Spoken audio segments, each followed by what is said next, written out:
Mga kababayan ko sa buong bansang Pilipinas, buong sanlibutan, magandang araw, magandang umaga, magandang hapon, magandang tanghali, at magandang araw sa inyong lahat. Ang pangungusap ko pong ito ay napakahalaga para sa lahat ng mga kababayan nating Pilipino na makikinig at manonood sa akin, although hindi nakikita ang mukha ko. Ito po si Pastor Apollo Kibuloy, ang appointed Son of God ng Kingdom of Jesus Christ, the name above every name. Sana po press conference ang tatawagin ko ngayon.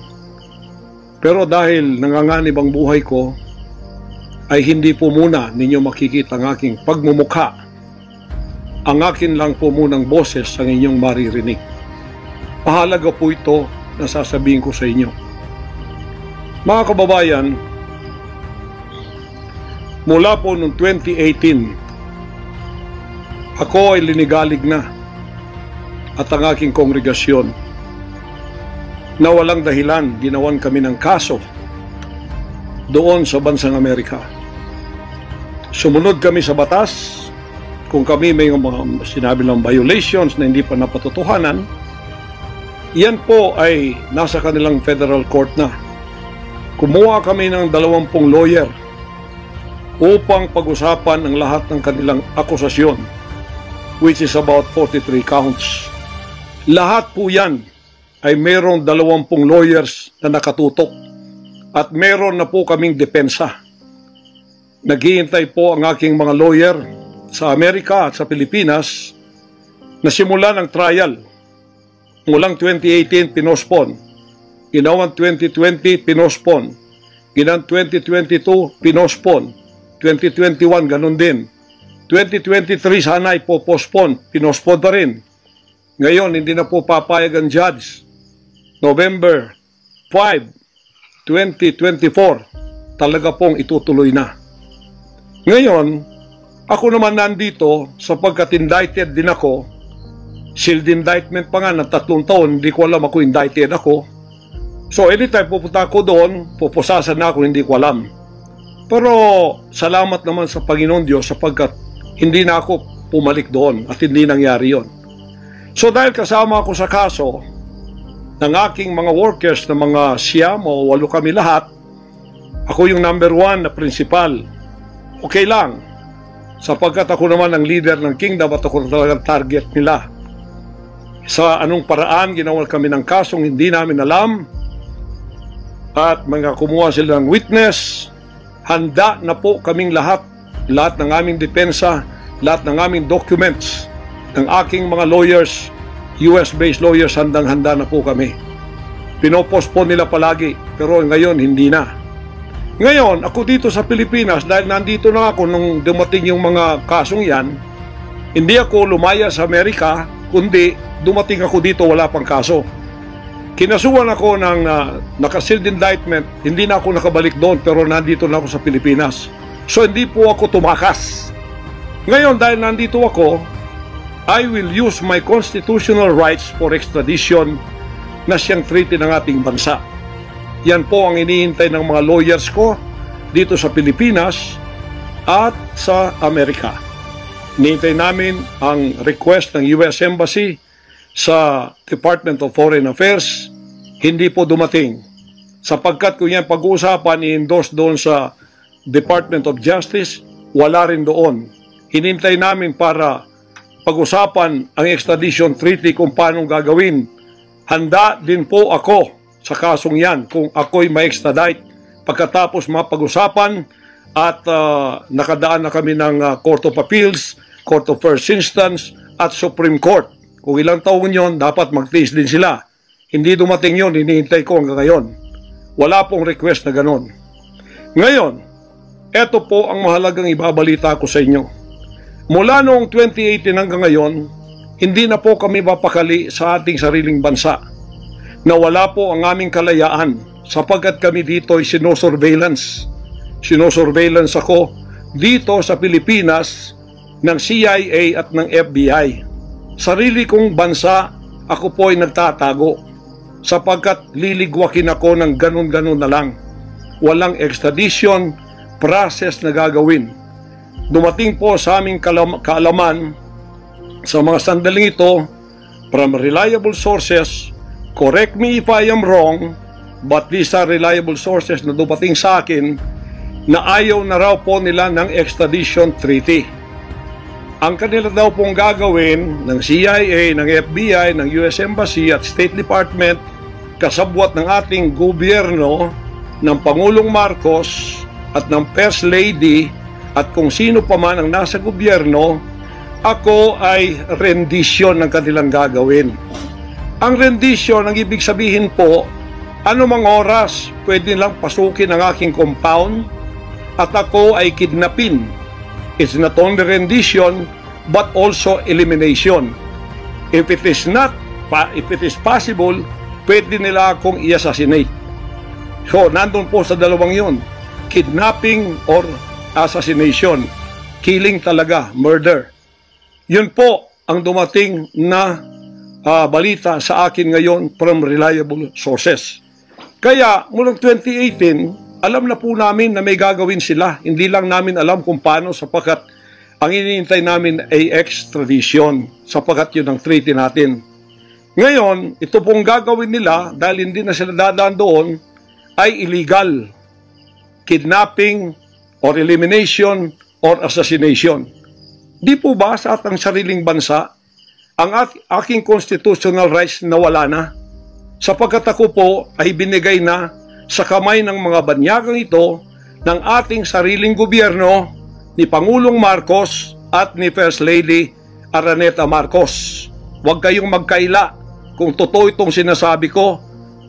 Angkinin nyo, kung hindi, i-correct ninyo ako. Sapagkat ang buhay ko ngayon ay nanganganib. Kahit mukha ko, hindi ko pwedeng ipakita sa inyo. Sapagkat ako ay binigay na ninyo sa kamay ng mga Amerikano at gagawin nilang gusto nilang gawin sa akin sa aking sariling bansa. Ang aking 11 compounds, araw-gabi, sinosurveillan ng drone. Hindi po kami makatulog, hindi kami mapakali. Baka yung ginawa nila sa amin noong 2020 doon sa Amerika na bigla kaming pinasok, pinaggigibang pintuan, pinaggigibang lahat ng aming pamamahay sa loob, linigwak lahat, ay gagawin nila dito sa aming bansang Pilipinas sa aking mga compound. Saan man po ako naroroon, nandoon sila nakasurveillance sa akin at naghihintay na lang ng tamang pagkakataon upang ako ay kidnapin o kaya patayin o kaya i-assassinate na ganun-ganun na lang para mawala ako dito sa mundong ito. Na kanilang bakit ako naging hadlang, hindi ko alam. Hindi lang po yun mga kababayan, kundi ang aking leaders lahat kasama na sa elimination. Ito pong aking Board of Administrators, senior leaders, lahat po sila ay pwede na rin nilang patayin lahat. At pagkatapos hindi namin alam kung anong plano nila sa buong properties namin sa Kingdom Nation.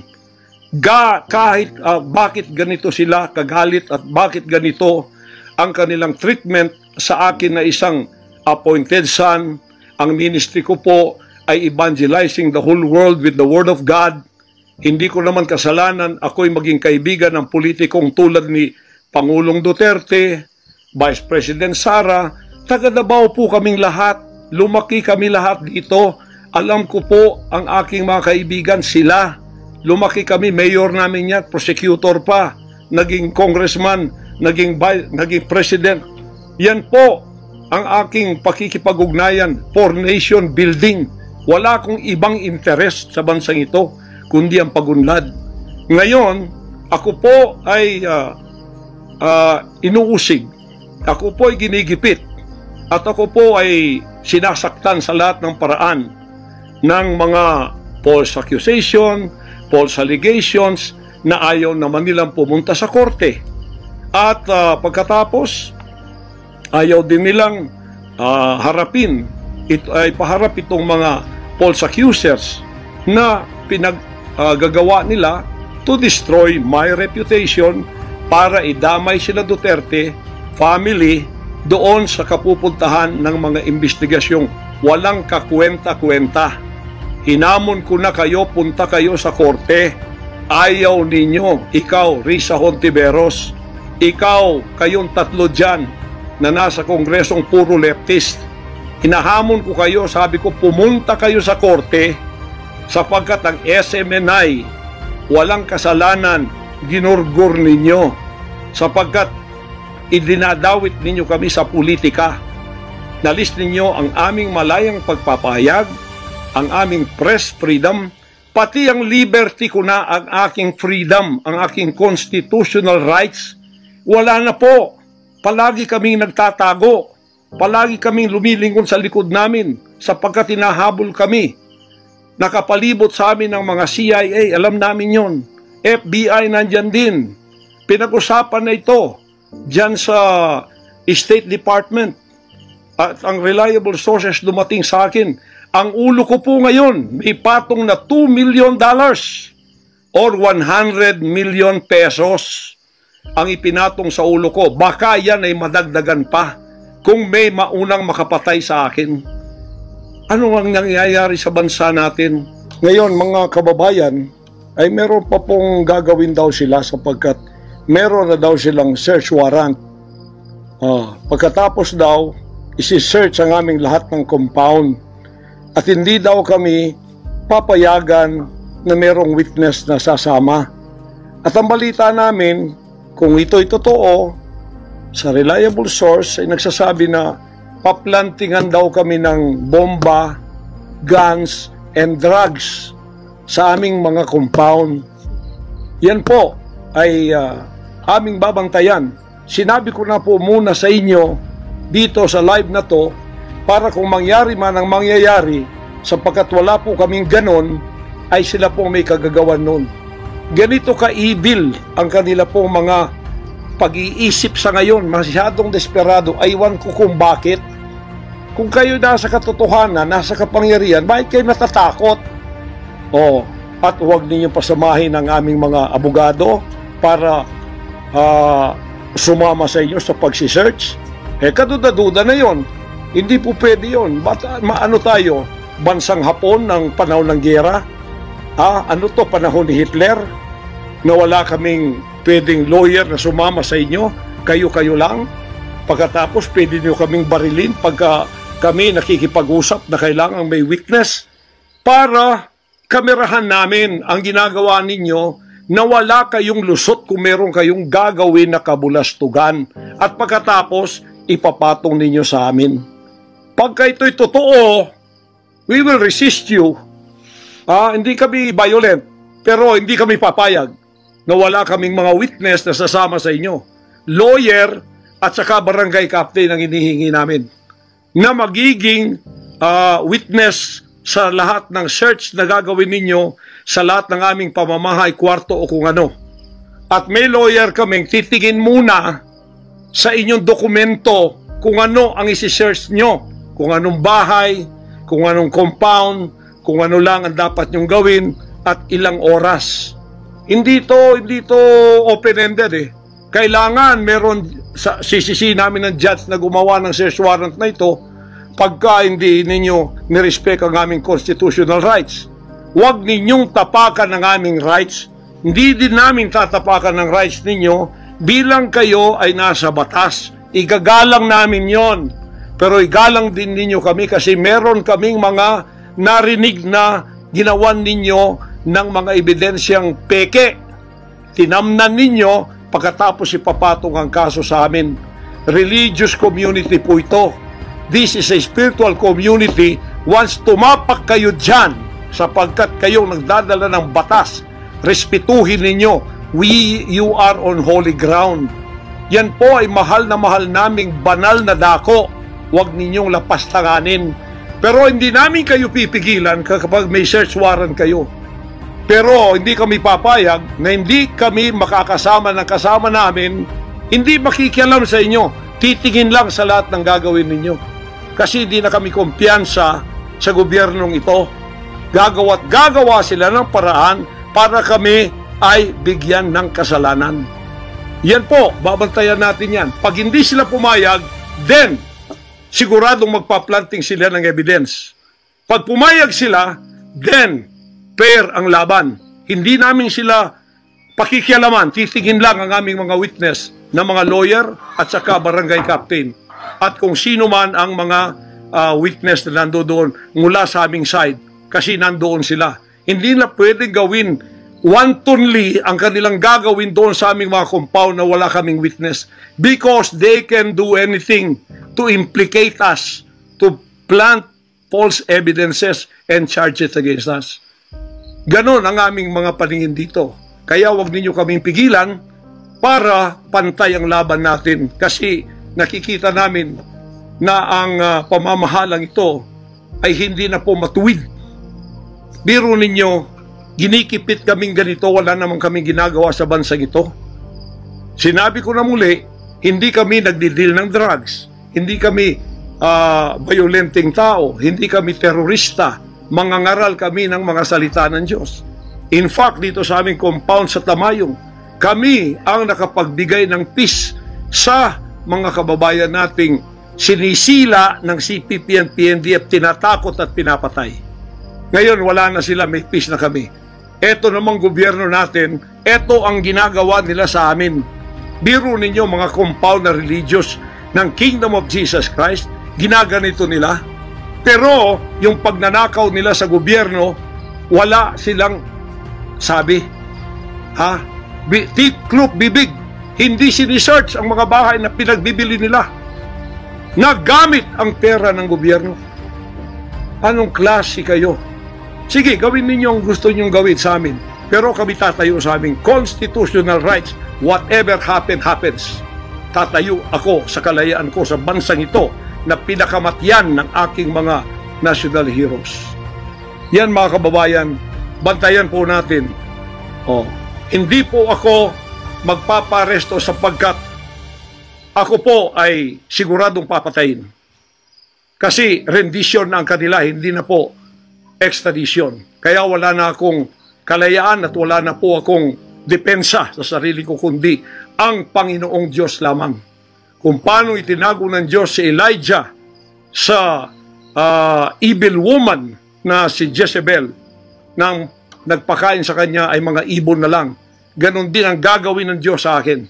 Hindi ako ibibigay sa kamay ng masasama pag ganito ang pamamahala. It's an evil and righteous administration. I am telling you that. Sa bantayan natin to mga kababayan ko. 73 years na po ako. Magse-74 years na ako dito. Lahat ng administrasyon na daanan ko na. Lahat ng mga naging pangulo, mula kay Diosdado Macapagal, mula po sa malit pa ko kay Magsaysay, kay Carlos P. Garcia, kay Diosdado Macapagal, kay Marcos Sr., kay Cory Aquino, pagkatapos kay Ramos, pagkatapos kay Gloria Macapagal, pagkatapos kay Erap, pagkatapos kay Ramos, pagkatapos si Aquino, Noynoy, pagkatapos ang ating Pangulong Duterte. Wala po kaming nadaanan ganito na ginikipit kami sa aming sariling bansa ng mga dayuhan na kasabwat ang ating pamahalaan na aking sinuportahan pa naman noong nakaraang eleksyon. Tandaan mo, President Bongbong Marcos, First Lady Lisa Marcos, pati ikaw Martin Romualdez, hindi kayo dyan ngayon kung hindi kayo tinulungan ng SMNI at ng buong sangkatauhang Pilipino. Naniwala sila sa amin sapagkat ang SMNI lamang ang may credibility noong panahong yon hanggang ngayon. Ngayon, anong ginawa ninyo? Pinaggagawan ninyo kami ng kasalanan, inilagay ninyo kami sa kahihiyan, pagkatapos ibinilanggo pa ninyo ang dalawa naming mamamahayag, pagkatapos inaapi ninyo kami ng ganito-ganito lang. Ang aming pong tolerance, it has come to the rim. Our tolerance has been to the roofs already. Alam ninyo, hindi na po biro itong nangyayari sa bansang ito. Kung pababayaan po natin ang ganitong mangyayari ng mga dayuhang tulad ng Amerikano, CIA, FBI, State Department, US Embassy, gigipitin tayo with the connivance of our own President and First Lady and other members of the Congress. Kung pababayaan natin ito, nangyayari sa isang Pilipinong tulad ko na gumagawa ng kabutihan, trying our very best para makatulong kami, humanitarian, Children's Joy Foundation, dinemonize kami, kinriminalize kami. Biro nyo, ginagawa niyo dangerous criminal organization ang Kingdom of Jesus Christ. Buong sanlibutan, ang akin pong 38 years na munga ng mga 6 hanggang 7 milyong kaluluwa na niwala sa katuwiran at nagbago ang buhay.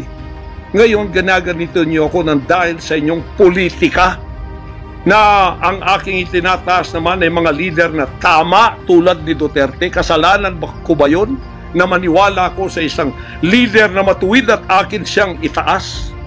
Pagkatapos ganito kayo kadesperado para ako'y patayin at ang lahat ng aking mga senior leaders papatayin din, hanggang yung mga leaders na pwede pang pagkatiwalaan papatayin ninyo, and then you take over all of our properties and compound. Pagkatapos, lilinlangin ninyo ang mga tao. Pagkatapos, magtatayo kayo ng sariling korporasyon. I-incorporate ninyo doon ang lahat ng properties na pinaghirapan, blood, sweat, and tears ng aking mga members all over the world. Tapos, biglang-bigla, ililipat ninyo doon sa inyong bagong korporasyon. At pagkatapos, itataas ninyo ang kamay ng isang tao tulad ni Bandari at sasabihin niyo, ito ang leader ninyo ngayon. Ano ang Kingdom of Jesus Christ? Political government? Hindi po ganon. Mangyari ng mangyayari. Hindi po papayagan ng Panginoon Diyos ang mga bagay na itong nangyayari sa ating bansa sa mga sandaling ito. Kung ako, mabuting tao, kung ako nangangaral ng katuwiran, kung ako tumutulong ng kusang loob at hindi nagpapautang loob kanino man, ginaganito ako, sino pa kaya kayo, mga kababayan ko? Bumukas na po ang mata natin. Magkaisa na tayo at alisin ang evil administration na ito na siyang ginagamit ng masamang espiritu upang ang kadiliman ay bumalot sa buong bansang Pilipinas. Alam ko, mahal ninyo ang Pilipinas, mga Pilipino. Naghihintay lang tayo ng tamang pagkakataon. Meron pa bang ibang pagkakataon? Tingnan niyo nangyayari sa Kongreso. Tingnan ninyong korupsyon. Tingnan ninyong droga. Mismong ating presidente, mismong kanyang pamilya, inakusahang druggists, inakusahang mga drug addicts. Wala tayong ginagawa. Mismong Pangulong Duterte na nagsabi niyan. Mismong naririnig natin araw-araw, durugista siya. Pagkatapos, kami pa ngayon ang inaapi-api sa aming paglilingkod. Pagkatapos sila ay mga kriminal na nakaupo dahil may kapangyarihan. Kami ngayon ang liligwakin nila. Hindi ba yan karumal-dumal sa harap ng ating Panginoon Diyos? Hindi ba yan ay isang pamamahalang hindi tama? Si Nebukadnezar, pinakain ng damot, ginawa siyang hayop. Ang kanyang anak si Belshazzar, nakakita ng handwriting on the wall. Pagkatapos, inalis ang kaharian sa kanya at ibinigay kung sino ang magiging matuwid na haharap sa Panginoon Diyos. Anong tingin ninyo sa akin bilang pastor? Dinemonize. Ang reputasyon ko pinagsisira. Ngayon, hindi na ako buhay. I am a living dead. Kung walang Panginoon Diyos sa akin, pinatay na ako sapagkat lahat ng gadgets nasa sa kanila. Lahat ng gadgets ng Amerikanong yan nasa sa kanila. CIA, FBI, at sino pa ang kanilang mga galamay dito na pinagbibili na nila.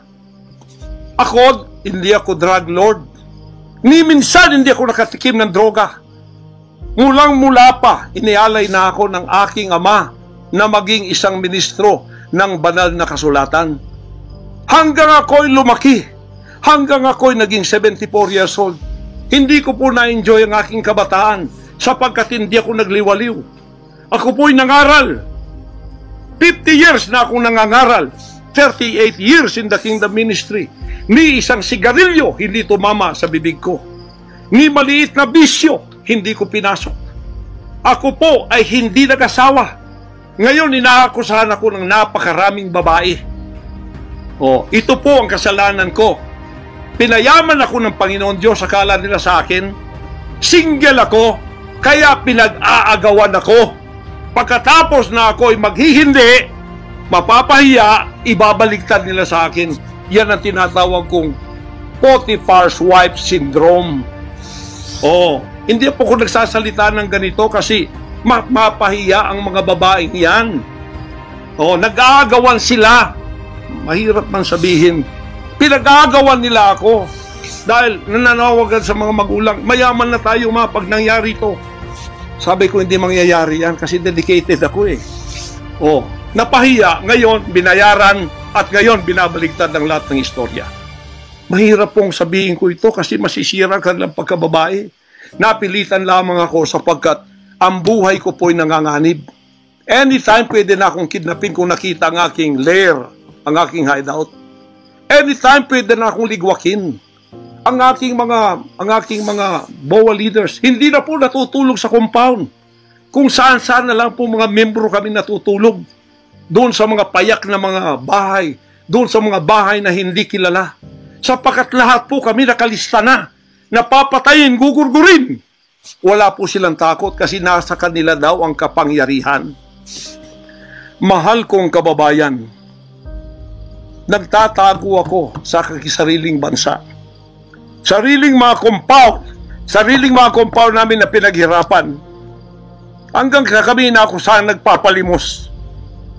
Pero yung amin pong sinusulisit, tingnan ninyo ang humanitarian na ginagawa namin. Ni 5 wala kaming ninanakaw. Yung mga volunteers ko, walang sweldo. Araw at gabi. Sapagat nakikita namin ang mga kabataang Pilipino, pinabayaan ng mga politikong yan. Kami po nagsasacrifice para mapakain sila, mapaaral na wala pong bayad. Pagkatapos, ang kababayan nating nalipusta, kalamidad, walang tumutulong. Kung may tumutulong man, politika at may kabayaran. Nagtitiis po kami sa mga pag-alipusta. Sa paninira, inaangkin namin yung kasi malaki ang ganti namin sa langit. Ngunit pagka nakasalalay na ang ating mga kalayaan, lalo na sa kamay ng mga banyagang ito, na wala naman tayong ginawang masama sa kanila, tumutulong pa ako sa Amerikang yan. Nagdo-donate ako doon sa malalayong lugar tulad ng Apalachian na hindi nakapag-aral ang mga bata. Bumili kami ng napakalaking library para sila'y makapag-aral. Mga Amerikano po yan. Kinikilala ba nila yon? Kung nagseselo sila sapagkat ako'y umusbong sa bansang Amerika, problema na po nila yon. Kung ako'y binigyan ng ama ng isang sasakyang panghimpapawid para hindi ako madelay sa aking worldwide na gawain, kasalanan ko ba yun? Kung ako binigyan ng pampalipad na helicopter dito para mapuntahan ko lahat ng aking satellite sa buong Mindanao, Pilipinas, kasalanan ko ba yun? Kasalanan ko ba na ako'y magkaroon paralan para makapag-aral ang mga bata na walang bayad? Kasalanan ko bang mayroong SMNI para hindi mabayaran? At pagkatapos itong salot na CPP-NPA na marami pinatay ng mga members ko, ministro, at iba pang mga inosenteng Pilipino for 54 years ay magsasalita ng katotohanan na hindi natatakot. Ngayon kami ang tinatakot ninyo, nililigwak ninyo. Anong klase kayo? Kung hindi kayo tatayo ngayon, mga kababayan ko, sapagkat ako'y living dead na, wala nang kwenta itong buhay ko, iaalay ko ito sa bansang Pilipinas. Ako ang mamumuno upang tayo ay magkaroon ng kalayaang muli.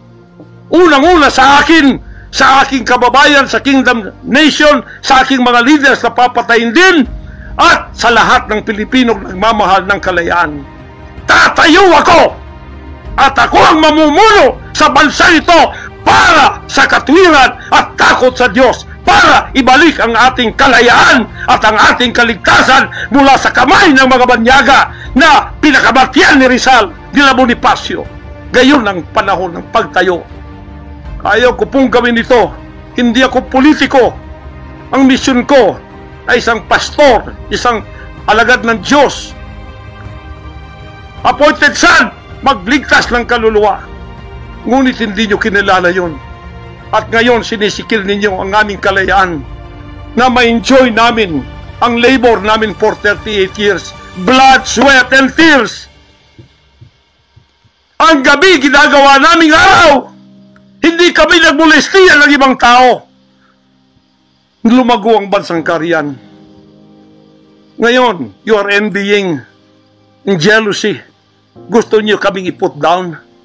Mapipilitan akong pupunta at mamumuno sa bansang ito para sa katwiran. Sasabihin ko sa inyo, pag ito'y kalooban ng Diyos, gagawin ko. Ngayon din, sapagkat ang buhay ko ay wala ng kwenta. Papatayin din naman nila ako. Ngayon, tatayo na ako para sa kalayan nating lahat.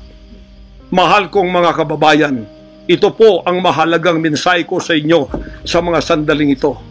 Hindi ko po uurungan ang sinumang gumagapi sa bansa ko at sa aking kalayaan na ako mismo nagtatago sa aking sariling bansa within 74 years.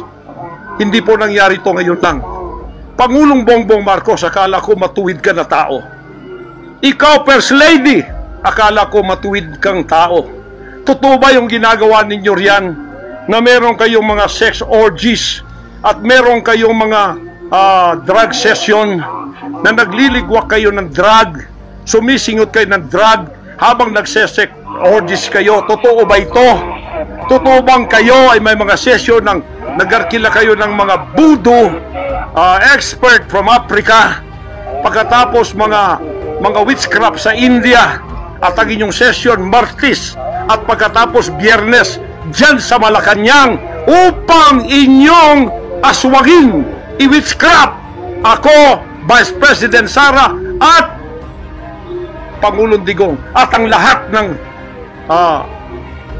tutol sa inyong paglilingkod. Biro ninyo, naging demons na kayo, nag-devil worship na kayo kung totoo man ito. Nag-devil worship na kayo kung totoo man ito. Para lang kayo ay manatili sa kapangyarihan, para lang kayo ay humawak ng aming pera, hindi ninyo pinaghirapan. Kami po ay nagbibigay ng taxes. Lahat ng aking kingdom materials from China, may taxes lahat yan.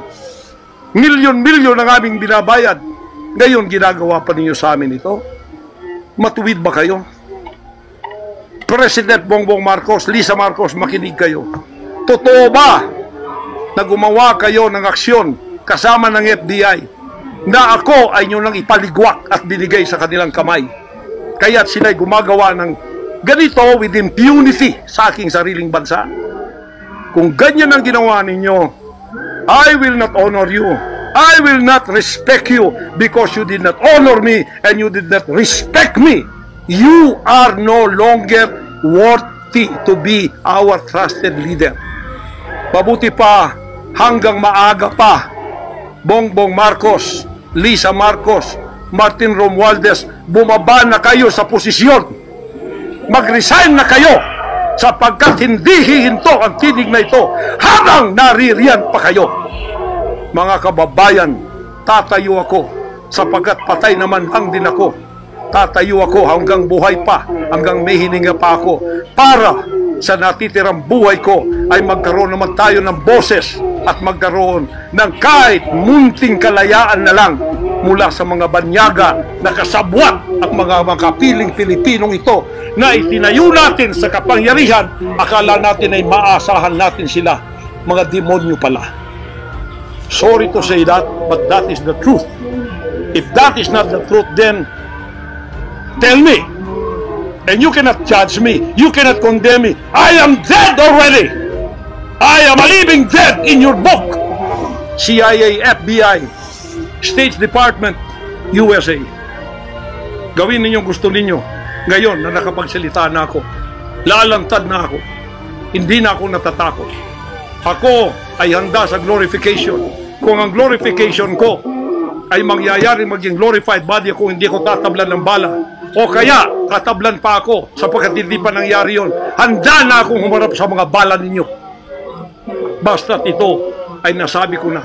sa social media. Huwag ninyong ligwakin ito. Para sa bansang Pilipinas ito. Mahal ko po kayong lahat.